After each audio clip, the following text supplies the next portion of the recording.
ofuna i-birth certificate uzowayehluleka ukubhala i-form 4. Yikho la khathesi usekhulile ngika-97 uzofika lesi sikhathi unina wahamba angimazi lapha yakhona kodwa ngokuzwa kwami kuthiwa ziwatshona. Yikho-ke ngicela usizo silo ukuthi ngitholeni i-birth certificate yomntwana, ilungelo lomntwana.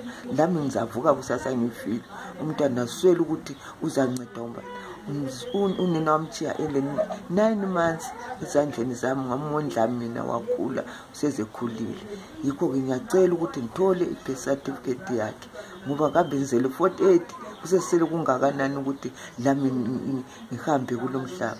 Ngiyacela sibili ngamandla wonke ukuthi ngitholele lo mntwana ukuze athole ilungelo lakhe, njengoba khathesi kunje kuyavotwa kuyenziwani wona umsebenzi angakawutholi. Ilungelo lakhe lona livele ngeke litholakale ngendlela eqondileyo ngoba kala birth certificate.